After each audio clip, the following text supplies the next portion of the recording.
Bonjour, c'est Vérose pour Vérose Média. Cette semaine, je parle d'un sujet qu'on avait déjà abordé un petit peu dans le passé, mais qu'on n'est pas creusé un petit peu plus loin. J'ai décidé d'en reparler parce que, ne serait-ce que dans mon entourage immédiat, il y a plusieurs personnes qui parlent ou qui ont à dealer avec ce genre de problème-là. Big Pharma. Prince est mort la semaine passée. Cette semaine, la semaine passée, probablement de prise d'opiacés. Fait que c'est-à-dire morphine ou whatever. Qu'on le veuille ou non, puis qu'on ait l'impression que c'est pas le cas, ça reste que c'est de la drogue. Les anti-inflammatoires qui sont utilisés sont faits à base de morphine, donc de l'opium et tout ça. On a l'impression que c'est moins grave parce que c'est légal et parce que c'est prescrit par des petits messieurs, des petites madames en blouse blanche. C'est faux. On voit de plus en plus de cas de dépendance. D'ailleurs, j'en partage souvent des statistiques qui démontrent qu'il y a encore plus de monde qui meurent ou qui ont des troubles de santé dus aux drogues légales qu'aux drogues illégales dites de rue. Les drogues légales, bien sûr, on parle de tout ce qui comprend Big Pharma, mais on parle aussi de l'alcool, puis aussi le tabac, qui sont aussi meurtriers. Beaucoup se lèvent pour dire aussi que le cannabis déclenche des psychoses chez certaines personnes.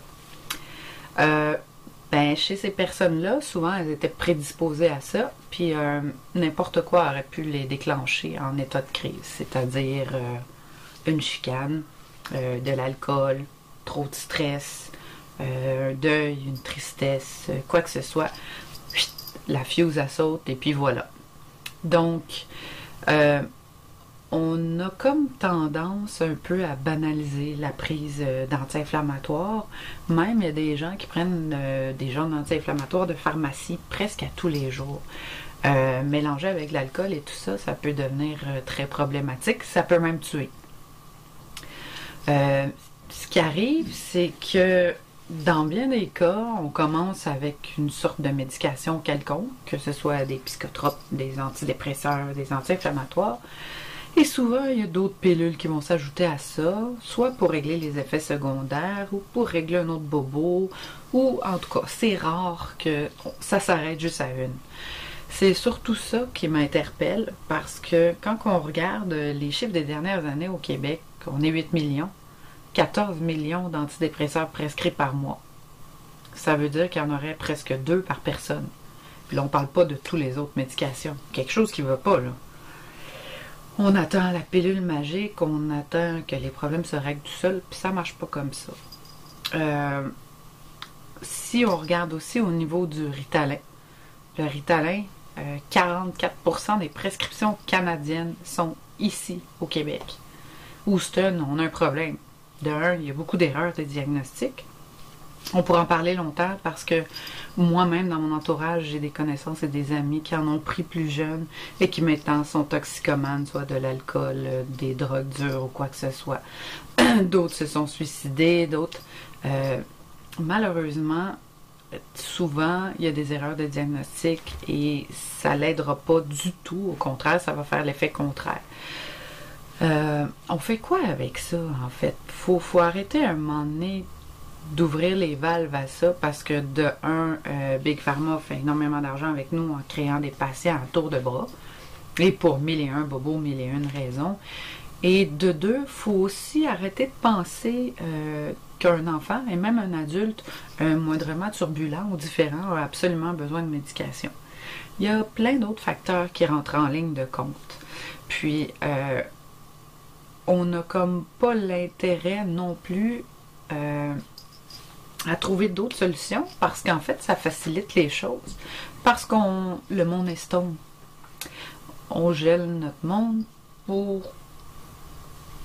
faciliter la job à nos dirigeants, faciliter la vie comme on dirait, mais en fait, ce qu'on oublie, c'est que souvent, on se détruit à petit feu avec ça. Les mélanges, premièrement, peuvent être souvent très mortels. Et un enfant qui a besoin du Ritalin, comme par exemple, ou un adulte, c'est pas nécessairement... toutes les autres avenues auraient dû être essayées avant d'en arriver là, parce que ça crée des dépendances, tous ces médicaments-là, et ça crée mille et un autres problèmes, dont il est souvent difficile, pour ne pas dire impossible, à se débarrasser. Il y a aussi le fait que à chaque problème, il y aurait une pilule, à chaque problème, la solution serait un médicament. Bon, j'entends beaucoup de gens dire « Ah, ben j'ai le TDAH, c'est pour ça que je fais ça. » Pourquoi pas essayer de s'améliorer au lieu de se poser l'étiquette pour se faciliter en disant « Mais j'ai ça, c'est pas réglable. » Pourquoi pas essayer d'autres choses, comme par exemple, tu sais comme par exemple que tu fais de l'hypertension ou du diabète, d'essayer d'éliminer les sources de stress. Et qu'est-ce qui déclenche ça? C'est-à-dire comme par exemple l'alcool, comme par exemple la cigarette, comme par exemple, il y a plein de choses. L'exercice physique aussi, que beaucoup essaient d'éviter, est nécessaire. Nos petits muscles ont besoin des fois de s'aérer. Et sinon, ben, ça s'atrophie. À ce moment-là, ben, on développe mille et un problèmes de santé. Et la santé, c'est tellement précieux que si tu n'en as plus, tu vas faire quoi? Je m'interroge énormément parce que souvent, c'est trop facile de choisir la pilule. Bon, de choisir que tout va se régler comme ça, on va prendre un médicament puis ça va aller mieux demain. Ben, il y a souvent une cause à ça. Et si on est capable de changer soit notre alimentation, nos habitudes de vie et quelques trucs pour améliorer notre vie et surtout notre existence, pour ne pas avoir à dépendre des substances comme les anti-inflammatoires. Je ne sais pas si vous connaissez l'histoire de l'Oxycontin, mais l'Oxycontin, il y a des villes aux États-Unis qui ont presque fermé parce que les gens étaient rendus dépendants. C'est l'héroïne pour les pauvres qu'on appelle. C'est un anti-inflammatoire qui rend dépendant dans le temps de le dire. Donc, t'en prends quelques fois et ensuite, t'en as toujours besoin. Il y a trop de morts, il y a trop de dommages créés par la médication pour pas qu'on mette un frein puis qu'on s'interroge sur qu'est-ce qu'on peut faire pour remédier à ça autrement. Tu sais, des remèdes de grand-mère, des vieux trucs, des fois ça a l'air idiot puis anodin, mais ça fonctionne. Bref, comme je reviens toujours avec ça, on est vraiment rendu au fait d'essayer de trouver d'autres façons de faire et d'essayer de, au lieu de détruire le système déjà en place, ben il faut s'en construire un parallèle.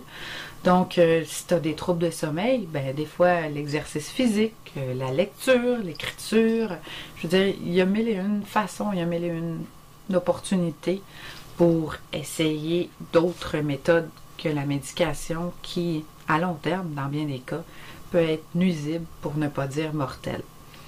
On va revenir sur le sujet parce que c'est quelque chose qui me touche énormément pour plein de raisons. Et faut qu'on en parle parce que Big Pharma gagne du terrain de jour en jour et c'est pas bon pour nous. Sur ce, bonne semaine!